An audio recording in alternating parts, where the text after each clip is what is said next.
that the Sun Duchess would offer a driving range, much less a fake rock climbing wall and squash courts. She and Chaz could have stayed in Boca and done all that. No less preposterous was the ship's tanning parlor, which received heavy traffic whenever the skies turned overcast. The cruise company wanted every passenger to return home with either a bronze glow or a crimson burn, proof of their 7 days in the tropics. As it turned out, Joey wound up scaling the rock wall and taking full advantage of the other amenities, even the two-lane bowling alley. The alternative was to eat and drink herself sick, gluttony being the principal recreation aboard cruise liners. The Sun Duchess was renowned for its 24-hour surf and turf buffets, and that's how Joey's husband had spent the hours between ports. Pig, she thought, submerging to shed a clot of seaweed that had wrapped around her neck like a sodden Yule garland. Each day's sunrise had brought a glistening new harbor, yet the towns and straw markets were drearily similar, as if designed and operated by a franchise. Joey had earnestly tried to be charmed by the native wares, though many appeared to have been crafted in Singapore or South Korea. And what would one do with a helmet conch clumsily retouched with nail polish? Or a coconut husk bearing a hand-painted likeness of Prince Harry? So grinding was the role of tourist that Joey had found herself looking forward to visiting the ship's unspoiled private island as it had been touted in the brochure. Yet that, too, proved dispiriting.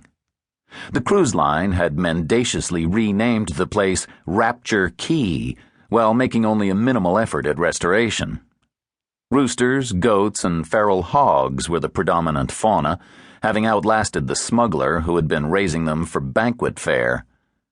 The island's sugar dough flats were pocked with hulks of sunken drug planes, and the only shells to be found along the tree-shorn beach were of the .45 caliber variety.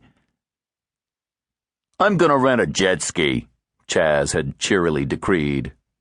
"I'll try to find some shade," Joey had said, "and finish my book." The distance between them remained wide and unexplored.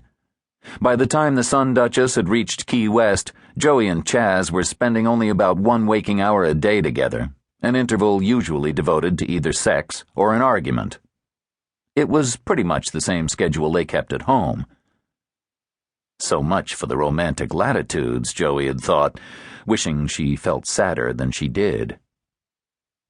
When her husband had scampered off to check out the action at Mallory Square, she briefly considered seducing one of the cabin attendants, a fine Peruvian brute named Tico.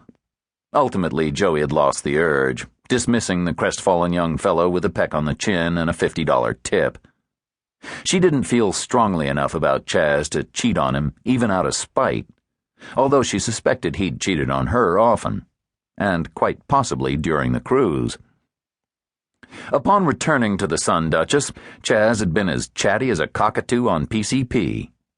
"See all those clouds? It's about to rain," he'd proclaimed with a peculiar note of elation.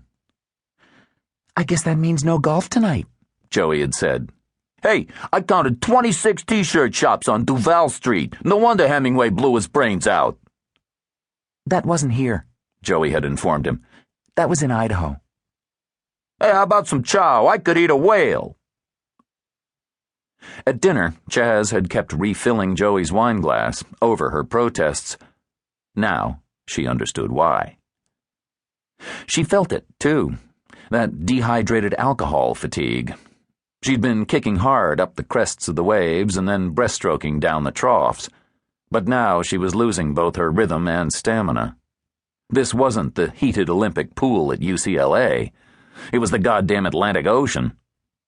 Joey scrunched her eyelids to dull the saltwater burn.